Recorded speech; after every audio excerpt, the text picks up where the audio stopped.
ಎಲ್ರಿಗೂ ನಮಸ್ಕಾರ. ನಾನು ಡಾಕ್ಟರ್ ಸತೀಶ್, ನಿಮ್ಮ ಹೃದ್ರೋಗ ತಜ್ಞ. ದಿನಕ್ಕೆ 8 ಗಂಟೆ ಕಾಲ ಕೆಲಸ ಮಾಡೋದು ನಿಮ್ಮ ಹೃದಯಕ್ಕೆ ಸಿಗರೇಟ್ ಸೇದಿದಷ್ಟೇ ಅಪಾಯಕಾರಿ ಅಂತ ಹೇಳಿದ್ರೆ ನೀವು ನಂಬ್ತೀರಾ? ಕೇಳೋಕೆ ಇದು ಶಾಕಿಂಗ್ ಅನ್ಸಿದ್ರೂ ನಿಜ.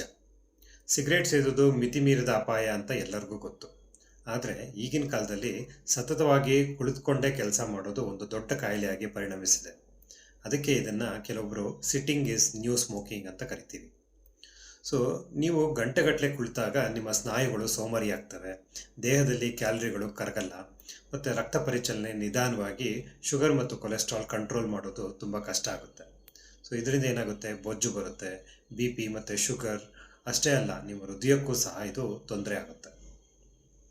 ಜಿಮ್ನಲ್ಲಿ 1 ಗಂಟೆ ವರ್ಕೌಟ್ ಮಾಡಿದ್ರೂ ದಿನವಿಡೀ ನೀವು ಕುಳಿತುಕೊಂಡು ಕೆಲಸ ಮಾಡಿದಾಗ ಅದರಿಂದ ಆಗುವಂಥ ಹಾನಿನ ಆ ಜಿಮ್ ಕಡಿಮೆ ಮಾಡೋಕ್ಕೆ ಸಾಧ್ಯ ಇಲ್ಲ. ಸೊ ಹಾಗಾಗಿ ನೀವು ಡೆಸ್ಕ್ ಕೆಲಸ ಮಾಡ್ತಾಯಿದ್ರೆ ಅಥವಾ ಡ್ರೈವಿಂಗ್ ಕೆಲಸ ಮಾಡ್ತಾಯಿದ್ರೆ ಅಥವಾ ಫೋನ್ ನೋಡ್ತಾನೆ ಕುಳಿತಿದ್ರೆ ನಿಮ್ಮ ಹೃದಯಕ್ಕೆ ನಿಮಗೆ ಗೊತ್ತಿಲ್ಲದ ಹಾಗೆ ತೊಂದರೆ ಆಗ್ತಾನೆ ಇರ್ಬೋದು. ಸೊ ಆದರೆ ಚಿಂತೆ ಬೇಡ, ಪರಿಹಾರ ಸಿಂಪಲ್. ಸೊ ಪ್ರತಿ ಅರ್ಧ ಅಥವಾ 1 ಗಂಟೆಗೆ ಒಮ್ಮೆ ಎದ್ದು 2 ರಿಂದ 3 ನಿಮಿಷ ಓಡಾಡಿ. ಫೋನ್ ಮಾತಾಡ್ತಾಯಿದ್ರೆ ನೀವು ಓಡಾಡಿಕೊಂಡೇ ಫೋನಲ್ಲಿ ಮಾತಾಡ್ಬೋದು, ಮತ್ತು ಲಿಫ್ಟ್ ಯೂಸ್ ಮಾಡೋ ಬದಲು ಮೆಟ್ಲನ್ನು ಬಳಸಿ.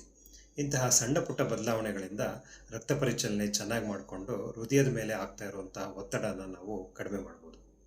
ಸೊ ಕೊನೆಯದಾಗಿ ನಿಮ್ಮ ಹೃದಯ ಸದಾ ಚಲನಶೀಲವಾಗಿರಬೇಕು. ಸೊ ಹಾಗಾಗಿ ಈಗ ಏನಾದ್ರು ನೀವು ಕುಳಿತು ರೀಲ್ಸ್ ನೋಡ್ತಾ ಇದ್ದರೆ ಕೂಡಲೇ ಎದ್ದು ಒಂದು ರೌಂಡ್ ಅಡ್ಡಾಡಿ ಬನ್ನಿ.